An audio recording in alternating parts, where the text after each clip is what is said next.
The leadership of customs for North Africa, East and Southern Africa, what you call Comesa, and the Central Africa, the Cemac region, have agreed to further their integration, regional cooperation, technical integration, capacity building, data and other resource sharing. All this, they say, will help support intra-Africa trade.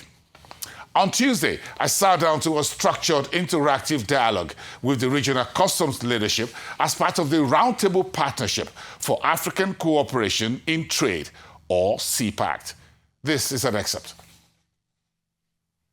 Talk to me about the most effective approach to what you call harmonizing customs procedure, and when you're going across the various regions, you're trying to implement multiple, sometimes conflicting regional framework. How do you work through that? What's your experience? It has not been an easy task, but I think we've been moving forward with the assistance not only from the WCO, but from other donor partners.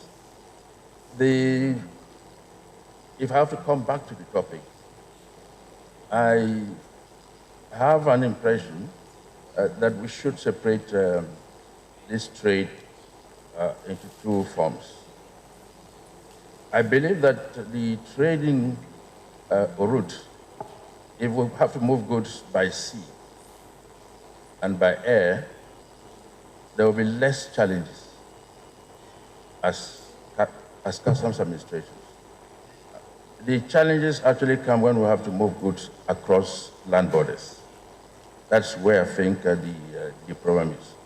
But in terms of procedures, if I'm receiving goods, if Cameroon is receiving goods from South Africa by sea, it will be the same procedures, will be the same what normally obtains, and that's where we put a lot of effort. But by land, it's a little very challenging, because unfortunately for most of us, we tend to concentrate more on operations at sea ports and the airports, and care less a little bit about procedures at the land borders. And again, there are lots of other challenges at the land borders. Now, you might not have, we're talking of digitalization, at land borders, you may not have the necessary networks, internet might not be available, or it might be overlapping, and those are very huge challenges. The Secretary General talked about fragile borders. Some of the borders are really very fragile because of security concerns, and I think these are the things that impede, that limit the free flow of goods across borders. Let's come to Mr. Farron, Head of Customs and Deputy Vice Chair for East and Southern Africa region. And you folks amazes me a lot as a business journalist in terms of how you're able to work within the East African community, with Comesa and the SADC region, with the East African community expanding in terms of size all the way to Ethiopia, and of course DRC and a few others looking to join the East African community. So your community seems to be the fastest growing in terms of number across Africa. So that means you have a whole lot to deal with.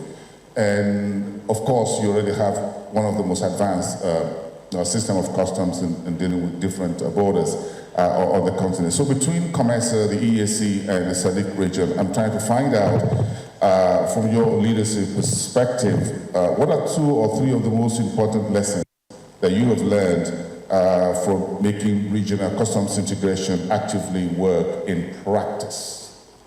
I think what is important is, I've been smiling while my colleague has been talking, because things are so much the same, you know. But I wanted to say there is some wonderful things happening within our region. And if you take the 3 RECs, EAC and SADC, the important role of the WCO-SA platform is that it operates as an integrator of the work that happens in the 3 different RECs, and I'll explain that now. But I also want to say there's really good work that is happening within ESA. We've heard examples of that this morning in terms of the transit turnaround times at Chirundu reducing to just over an hour.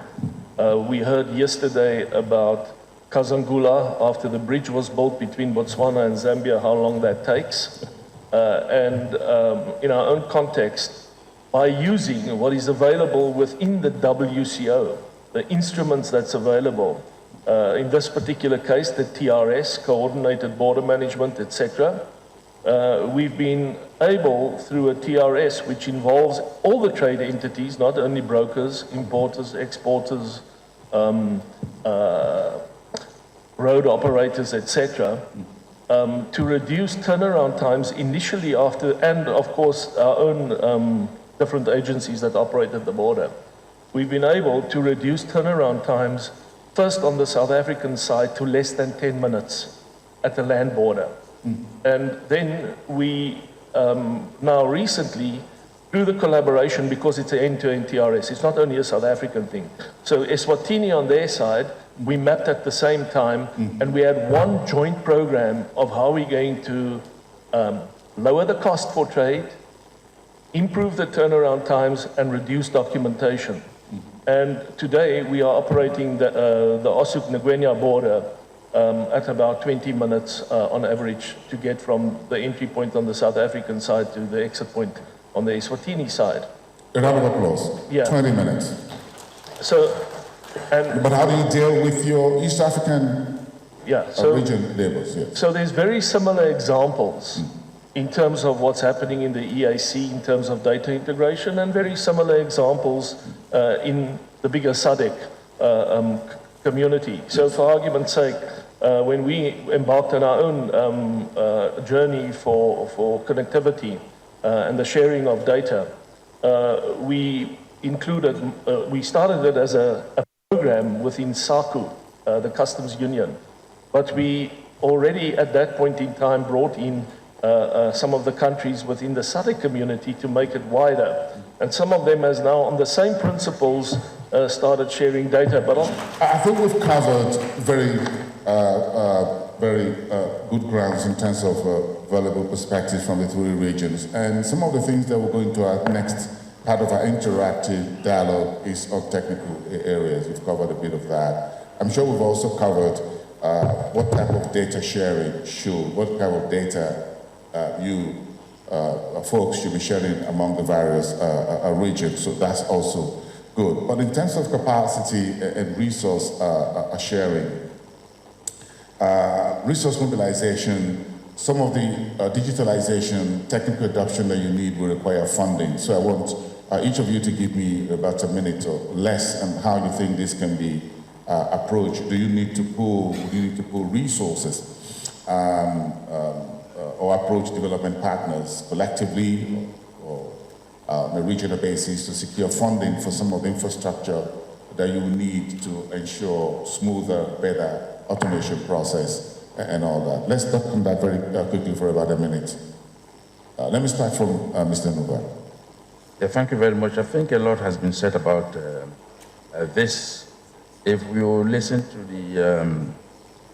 to the presentation done by the Secretary General of the WCO this morning, he talked a lot about the WCO data model, because this data model is very, very important for customs administrations that want to build their own systems, because it structures the information.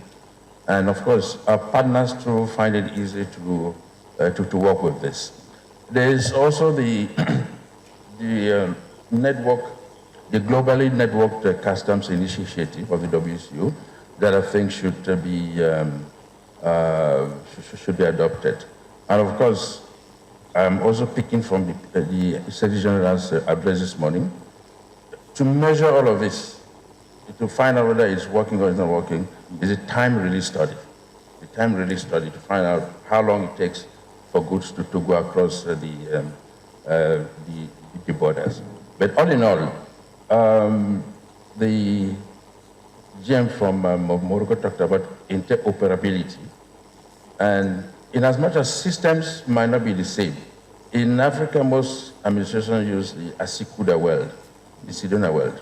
And it's known, it it can easily communicate with any other system if the data model used is almost the same. So interoperability is just okay. It all depends on at what level, because of course, Asikuda now, if you're not at the level of Asikuda well, it'll be difficult to communicate with other systems. If you're still at Asikuda plus, I think it's going to be a huge challenge. And as the representative from Morocco said, technology is moving at a very, very, very fast rate. And I'm sure it might be difficult for customs administrations to keep pace, and especially when it comes to cybersecurity. Because cybersecurity, I remember a system that when we started our customs system,